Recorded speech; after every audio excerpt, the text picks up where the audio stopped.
Hay algo que usamos todos los días, casi sin pensar, la ley. Pero, ¿alguna vez nos hemos parado a preguntar de dónde saca su poder? No me refiero a la policía o a los tribunales, sino a su autoridad, su legitimidad más profunda. Bueno, esta pregunta ha sido un verdadero rompecabezas para los pensadores durante siglos y nos lleva a una paradoja fascinante. Y aquí está el meollo del asunto, la paradoja que va a ser nuestra guía. Es un poco como el clásico problema del primer empleo, ¿no? Para que te contraten necesitas experiencia, pero ¿cómo consigues experiencia si nadie te da un trabajo? Con la ley pasa algo parecido. Para que una ley tenga fuerza, necesita una autoridad que la respalde. Pero ¿de dónde sale esa primera autoridad? ¿Cómo se da a sí misma el poder de existir? Para resolver este misterio, vamos a embarcarnos en un viaje a través de un debate histórico, uno de los grandes. Primero, vamos a meternos de lleno en esa paradoja del origen. Después, veremos cómo una idea revolucionaria, la razón, intentó solucionarlo todo. Luego, la contundente reacción de la historia. Y a partir de ahí, cómo esta pelea nos obligó a separar la ley de la justicia, para llegar, finalmente, al enorme desafío que enfrentamos hoy en día. Muy bien, empecemos por el principio de este laberinto. Piénsenlo así. Cada ley, para que la obedezcamos, necesita el sello de una autoridad. Pero esa misma autoridad necesita, a su vez, una ley que le dé poder. Es un círculo vicioso que parece no tener fin. ¿Cómo se rompió este círculo? Y de repente, en plena modernidad, aparece una respuesta que va a poner todo patas arriba. Pensadores como Grocio o Pufendorf lanzaron una pregunta radical. ¿Y si el derecho no es algo que encontramos por ahí en la naturaleza o en libros sagrados? ¿Y si en realidad es algo que construimos nosotros con la herramienta más potente que tenemos, nuestra propia razón? Esto fue, de verdad, un giro de 180 grados. Pasamos de pensar que las leyes eran como la ley de la gravedad, algo que simplemente estaba ahí y que nosotros descubríamos en el orden del cosmos, a la idea audaz de que las leyes se crean. De repente, la fuente de la autoridad ya no estaba en el cielo, sino aquí mismo, en la mente humana. La idea central de esta escuela se puede resumir en una frase.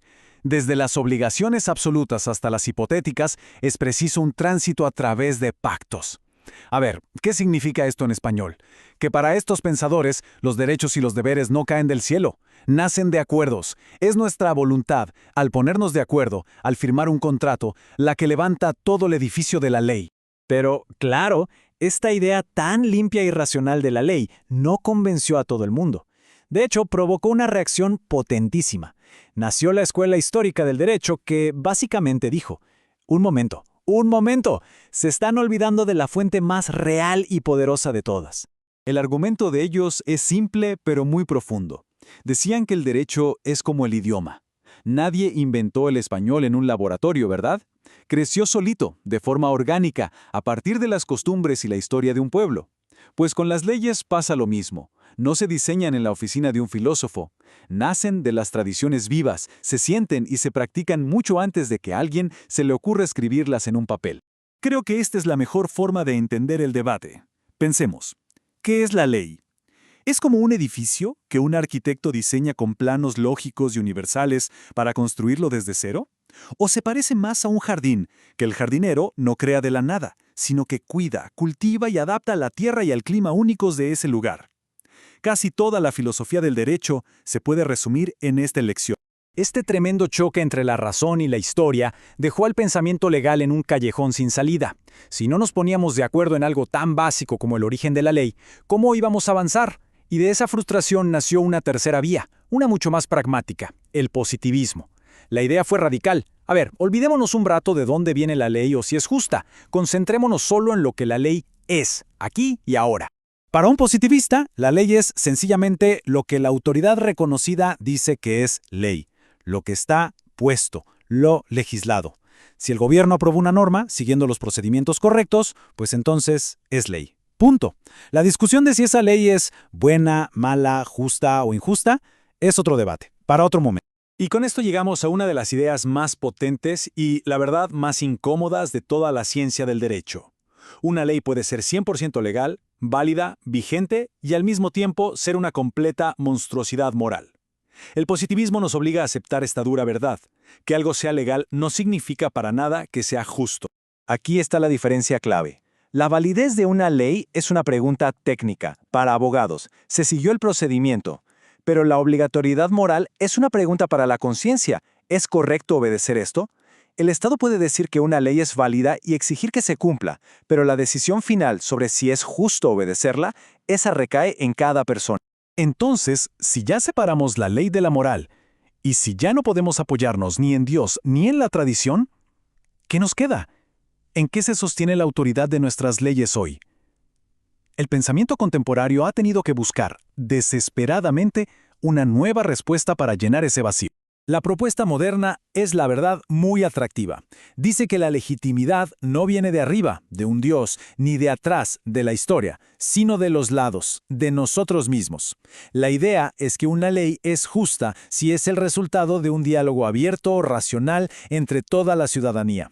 Es como imaginar una gran mesa redonda donde todo el mundo tiene voz y las reglas se deciden por el mejor argumento. Pero a esta idea tan optimista le aparece una crítica demoledora, que se resume en esta metáfora. De un clavo pintado en la pared, solo se puede colgar una chaqueta pintada. La pregunta es, si esa mesa redonda de diálogo está desconectada de la realidad, de cómo son las cosas de verdad, ¿las leyes que inventemos ahí tendrán algún poder real? ¿O serán solo reglas bonitas en el papel, incapaces de sostener el peso del mundo? Y aquí es donde ese ideal del diálogo se topa con un muro, la ideología.